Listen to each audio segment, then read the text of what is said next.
Syekh Siti Jenar juga dikenal dalam banyak nama lain, antara lain Siti Brit, Lemah Bang, dan Lemah Abang adalah seorang tokoh yang dianggap sufi dan juga salah satu penyebar agama Islam di Pulau Jawa. Tidak ada yang mengetahui secara pasti asal-usulnya. Di masyarakat terdapat banyak varian cerita mengenai asal-usul Syekh Siti Jenar. Sebagian umat Islam menganggapnya sesat karena ajarannya yang terkenal, yaitu Manunggaling Kawula Gusti. Akan tetapi sebagian yang lain menganggap bahwa Syekh Siti Jenar adalah intelektual yang sudah mendapatkan esensi Islam itu sendiri. Ajarannya tertuang dalam pupuh, yaitu karya sastra yang dibuatnya. Meskipun demikian, ajaran yang sangat mulia dari Syekh Siti Jenar adalah budi pekerti. Syekh Siti Jenar mengembangkan ajaran cara hidup sufi yang dinilai bertentangan dengan ajaran Wali Songo. Pertentangan praktek sufi Syekh Siti Jenar dengan Wali Songo terletak pada penekanan aspek formal ketentuan syariah yang dilakukan oleh Wali Songo. Konsep dan ajaran-ajaran Syekh Siti Jenar yang paling kontroversial terkait dengan konsepnya tentang hidup dan mati, Tuhan dan kebebasan, serta tempat berlakunya syariat tersebut. Syekh Siti Jenar memandang bahwa kehidupan manusia di dunia ini disebut sebagai kematian. Sebaliknya, yaitu apa yang disebut umum sebagai kematian justru disebut sebagai awal dari kehidupan yang hakiki dan abadi. Konsekuensinya, ia tidak dapat dikenai hukum yang bersifat keduniawian, hukum negara dan lainnya tidak termasuk di dalamnya hukum syariat peribadatan sebagaimana ketentuan syariah. Dan menurut ulama pada masa itu yang memahami inti ajaran Siti Jenar bahwa manusia di dunia ini tidak harus memenuhi rukun Islam yang 5, yaitu syahadat, salat, puasa, zakat, dan haji. Baginya, syariah itu baru berlaku sesudah manusia menjalani kehidupan pasca kematian. Syekh Siti Jenar juga berpendapat bahwa Allah itu ada dalam dirinya, yaitu di dalam budi. Pemahaman inilah yang dipropagandakan oleh para ulama pada masa itu. Mirip dengan konsep Al-Halaj, tokoh sufi Islam yang dihukum mati pada awal sejarah perkembangan Islam sekitar abad ke-9 Masehi tentang hulul yang berkaitan dengan kesamaan sifat manusia dan Tuhan. Di mana pemahaman ketauhidan harus dilewati melalui 4 tahapan. 1. Syariat, dengan menjalankan hukum-hukum agama SPT salat, zakat, del. 2. Tarekat, dengan melakukan amalan-amalan SPT wirid, zikir dalam waktu dan hitungan tertentu. 3. Hakikat, di mana hakikat dari manusia dan kesejatian hidup akan ditemukan. Dan 4. Marifat, kecintaan kepada Allah dengan makna seluas-luasnya. Bukan berarti bahwa setelah memasuki tahapan-tahapan tersebut maka tahapan di bawahnya ditiadakan. Pemahaman inilah yang kurang bisa dimengerti oleh para ulama pada masa itu tentang ilmu tasawuf yang disampaikan oleh Syekh Siti Jenar. Ilmu yang baru bisa dipahami setelah melewati ratusan tahun pasca wafatnya sang Syekh. Para ulama mengkhawatirkan adanya kesalahpahaman dalam menerima ajaran yang disampaikan oleh Syekh Siti Jenar kepada masyarakat awam di mana pada masa itu ajaran Islam yang harus disampaikan adalah pada tingkatan syariat. Sedangkan ajaran Siti Jenar sudah memasuki tahap hakikat dan bahkan marifat kepada Allah, kecintaan dan pengetahuan yang mendalam kepada Allah. Oleh karenanya, ajaran yang disampaikan oleh Siti Jenar hanya dapat dibendung dengan kata sesat. Dalam pupuhnya, Syekh Siti Jenar merasa malu apabila harus berdebat masalah agama. Alasannya sederhana, yaitu dalam agama apapun, setiap pemeluk sebenarnya menyembah Zat yang Maha Kuasa. Hanya saja masing-masing menyembah dengan menyebut nama yang berbeda-beda dan menjalankan ajaran dengan cara yang belum tentu sama. Oleh karena itu, masing-masing pemeluk tidak perlu saling berdebat untuk mendapat pengakuan bahwa agamanya yang paling benar. Syekh Siti Jenar juga mengajarkan agar seseorang dapat lebih mengutamakan prinsip ikhlas dalam menjalankan ibadah. Orang yang beribadah dengan mengharapkan surga atau pahala berarti belum bisa disebut ikhlas. Manunggaling Kawula Gusti dalam ajarannya ini, pendukungnya berpendapat bahwa Syekh Siti Jenar tidak pernah menyebut dirinya sebagai Tuhan. Manunggaling Kawula Gusti dianggap bukan berarti bercampurnya Tuhan dengan makhluknya, melainkan bahwa Sang Pencipta adalah tempat kembali semua makhluk, dan dengan kembali kepada Tuhannya, manusia telah menjadi bersatu dengan Tuhannya. Dan dalam ajarannya, manunggaling Kawula Gusti, adalah bahwa di dalam diri manusia terdapat ruh yang berasal dari ruh Tuhan sesuai dengan ayat Al-Quran yang menerangkan tentang penciptaan manusia, ketika Tuhanmu berfirman kepada malaikat, "Sesungguhnya aku akan menciptakan manusia dari tanah. Maka apabila telah kusempurnakan kejadiannya dan kutiupkan kepadanya rohku, maka hendaklah kamu tersungkur dengan bersujud kepadanya." Saat 71-72, lebih besar dari. Dengan demikian ruh manusia akan menyatu dengan ruh Tuhan di kala penyembahan terhadap Tuhan terjadi. Perbedaan penafsiran ayat Al-Quran dari para murid Syekh Siti inilah yang menimbulkan polemik bahwa di dalam tubuh manusia bersemayam ruh Tuhan, yaitu polemik paham manunggaling Kawula Gusti. Pengertian zathab dalam kondisi manusia modern seperti saat ini sering temui manusia yang mengalami hal ini terutama dalam agama Islam yang sering disebut zathab atau kegilaan berlebihan terhadap Ilah yang Maha Agung atau Allah. Mereka belajar tentang bagaimana Allah bekerja, sehingga ketika keinginannya sudah lebur terhadap kehendak Allah, maka yang ada dalam pikirannya hanya Allah, Allah, Allah dan Allah. Di sekelilingnya tidak tampak manusia lain tapi hanya Allah yang berkehendak. Setiap kejadian adalah maksud Allah terhadap hamba ini. Dan inilah yang dibahayakan karena apabila tidak ada guru yang mursyid yang berpedoman pada Al-Quran dan Hadits, maka hamba ini akan keluar dari semua aturan yang telah ditetapkan Allah untuk manusia. Karena hamba ini akan gampang terpengaruh syaitan. Semakin tinggi tingkat keimanannya maka semakin tinggi juga syaitan menjerumuskannya. Seperti contohnya Lia Edendel, mereka adalah hamba yang ingin dekat dengan Allah tanpa pembimbing yang telah melewati masa ini, karena apabila telah melewati masa ini maka hamba tersebut harus turun agar bisa mengajarkan yang hak kepada manusia lain. Seperti juga Syekh Siti Jenar yang kematiannya menjadi kontroversi. Dalam masyarakat Jawa kematian ini disebut MUKSO, ruh beserta jasadnya diangkat Allah. Hamamayu Hayuning Bawana. Prinsip ini berarti memakmurkan bumi. Ini mirip dengan pesan utama Islam, yaitu rahmatan lil alamin. Seorang dianggap muslim, salah satunya apabila dia bisa memberikan manfaat bagi lingkungannya dan bukannya menciptakan kerusakan di bumi.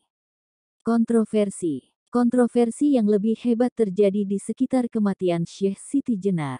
Ajarannya yang amat kontroversial itu telah membuat gelisah para pejabat kerajaan Demak Bintoro. Di sisi kekuasaan, kerajaan Demak khawatir ajaran ini akan berujung pada pemberontakan mengingat salah satu murid Syekh Siti Jenar, Ki Ageng Pengging atau Ki Kebo Kenanga adalah keturunan elit Majapahit, sama seperti Raden Patah dan mengakibatkan konflik di antara keduanya.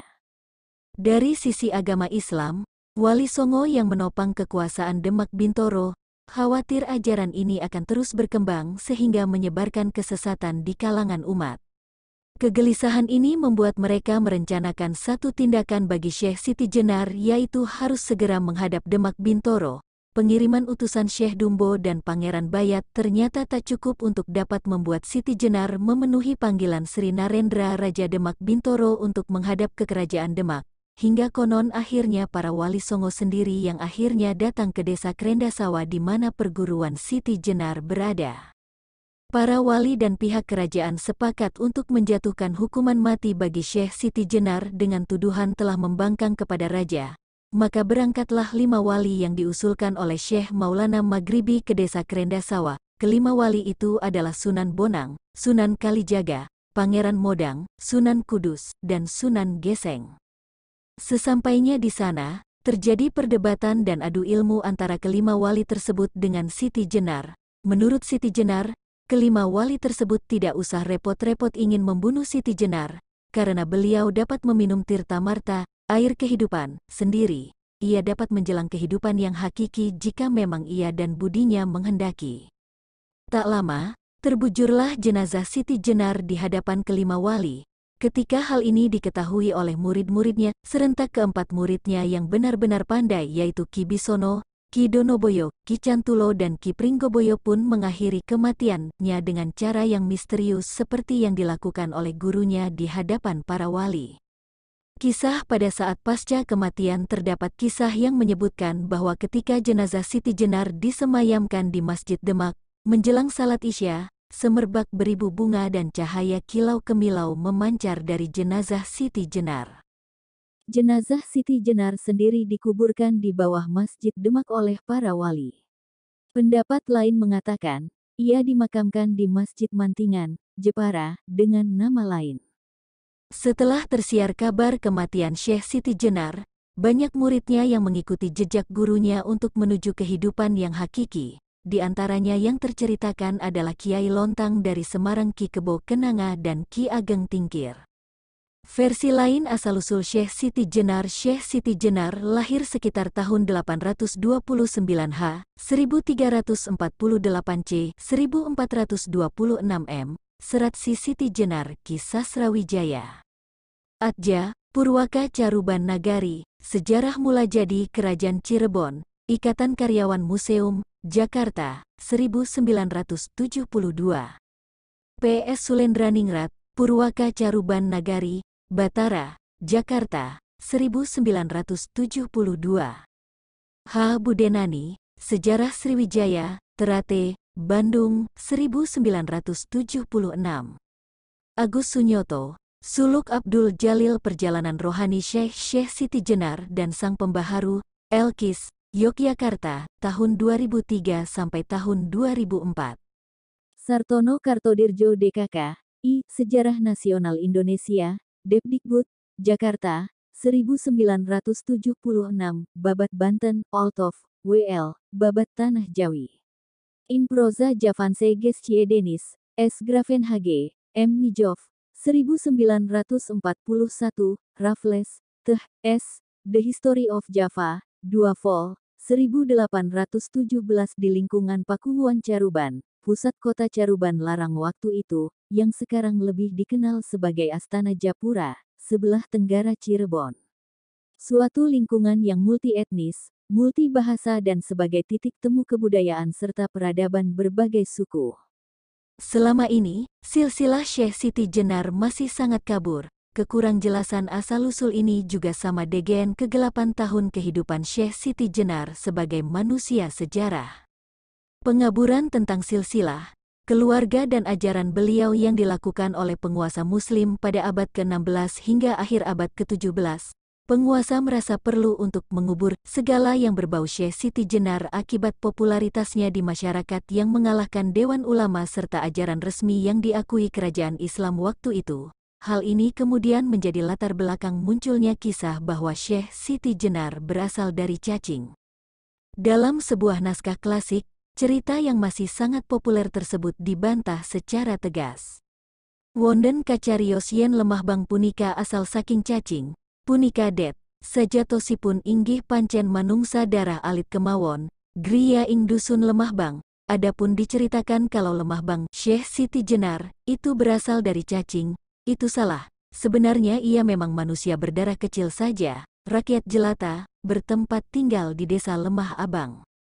Jadi Syekh Siti Jenar adalah manusia lumrah, hanya memang ia walau berasal dari kalangan bangsawan setelah kembali ke Jawa menempuh hidup sebagai petani, yang saat itu dipandang sebagai rakyat kecil oleh struktur budaya Jawa, di samping sebagai wali penyebar Islam di tanah Jawa.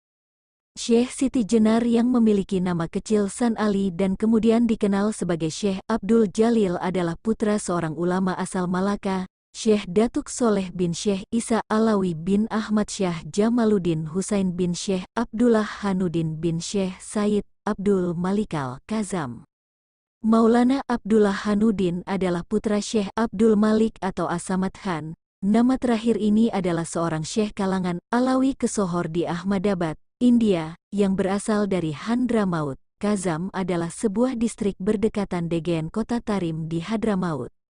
Syekh Abdul Malik adalah putra Syekh Alawi, salah satu keluarga utama keturunan ulama terkenal Syekh Isa Al-Muhajir Al-Basari Al-Alawi, yang semua keturunannya bertebaran ke berbagai pelosok dunia, menyiarkan agama Islam. Syekh Abdul Malik adalah penyebar agama Islam yang bersama keluarganya pindah dari Tarim ke India. Jika diurut ke atas, Silsilah Syekh Siti Jenar berpuncak pada Sayyidina Husain bin Ali bin Abi Thalib, menantu Rasulullah. Dari silsilah yang ada, diketahui pula bahwa ada dua kakek buyutnya yang menjadi mursyid Tarikah Syatariyah di Gujarat yang sangat dihormati, yakni Syekh Abdullah Hanuddin dan Syekh Ahmad Syah Jalaluddin. Ahmad Syah Jalaluddin setelah dewasa pindah ke Kamboja dan menjadi penyebar agama Islam di sana. Adapun Syekh Maulana Sa atau Syekh Datuk Isa putra Syekh Ahmad Syah kemudian bermukim di Malaka. Syekh Maulana Isa memiliki dua orang putra, yaitu Syekh Datuk Ahmad dan Syekh Datuk Soleh. Ayah Syekh Siti Jenar adalah Syekh Datuk Soleh adalah ulama Sunni asal Malaka yang kemudian menetap di Cirebon karena ancaman politik di Kesultanan Malaka yang sedang dilanda kemelut kekuasaan pada akhir tahun 1424 M, masa transisi kekuasaan Sultan Muhammad Iskandar Syah kepada Sultan Mujaffar Syah. Sumber-sumber Malaka dan Palembang menyebut nama Syekh Siti Jenar DGN sebutan Syekh Jabaranta dan Syekh Abdul Jalil. Pada akhir tahun 1425, Syekh Datuk Soleh beserta istrinya sampai di Cirebon dan saat itu, Syekh Siti Jenar masih berada dalam kandungan ibunya 3 bulan. Di tanah Caruban ini, sambil berdagang Syekh Datuk Soleh memperkuat penyebaran Islam yang sudah beberapa lama tersiar di seantero bumi Caruban, bersama-sama Degen ulama kenamaan Syekh Datuk Kahfi, putra Syekh Datuk Ahmad. Namun, baru 2 bulan di Caruban, pada tahun awal tahun 1426, Syekh Datuk Soleh wafat. Sejak itulah San Ali atau Syekh Siti Jenar kecil diasuh oleh Ki Danusela serta penasihatnya, Ki Samadullah atau Pangeran Walang Sungsang yang sedang nyantri di Cirebon, di bawah asuhan Syekh Datuk Kahfi. Jadi walaupun San Ali adalah keturunan ulama Malaka, dan lebih jauh lagi keturunan Arab, namun sejak kecil lingkungan hidupnya adalah kultur Cirebon yang saat itu menjadi sebuah kota multikultur, heterogen dan sebagai basis antar lintas perdagangan dunia waktu itu.